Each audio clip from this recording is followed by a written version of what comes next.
suis Francesca Molina, architecte. Ça fait 10 ans que je travaille à la boîte de Gérard Grenzing et je fais le suivi du chantier de Bois-Colombes. Thomas Monet, représentant la maîtrise d'œuvre d'Éric Brottier sur ce chantier. Et nous allons aujourd'hui parler de l'avancement de l'orgue de Bois-Colombes. On est en avril 2024 et comme on peut voir, le volume de l'orgue a bien grandi. En ce moment, il a repris un peu sa forme originelle et maintenant il est pratiquement monté dans sa volumétrie générale en entier à l'orgue et on peut voir comme il a grandi vers l'arrière avec tout ce nouveau volume de la boîte expressive. Donc l'orgue est posé sur une nouvelle estrade ou podium. On peut voir la console encore en phase de restauration, mais dans la volumétrie générale, il est pratiquement ici visible en entier, monté.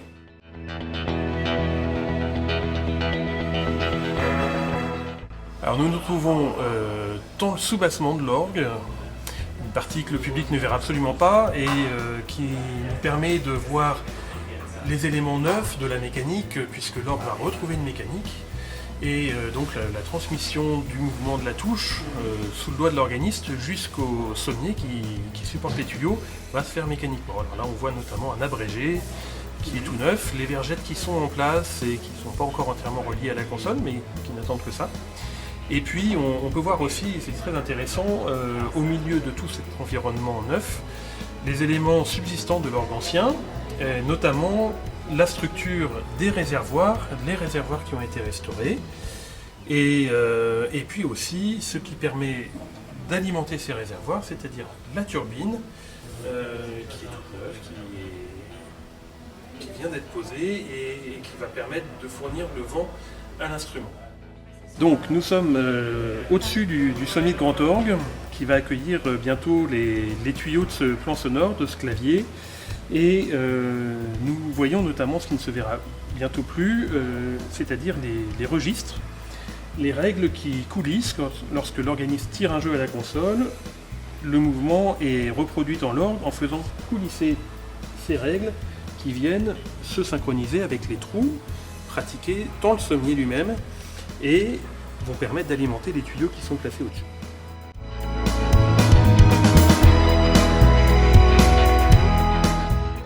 Nous sommes vraiment très reconnaissants et remerciants que Bois-Colombes nous a confié la restauration, la réfection de son orgue et ça donnera sans doute une nouvelle expression sonore, musicale, et tant pour la vie culturelle, mais aussi pour le culte de cette paroisse.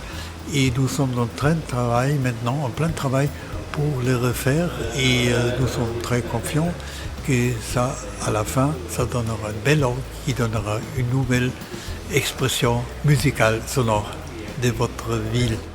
Alors une grande émotion d'être ici aujourd'hui et puis de vous rencontrer et de voir cet instrument qui était muet depuis maintenant plus de 12 ans et auquel on a réussi à redonner une nouvelle vie, un nouveau projet.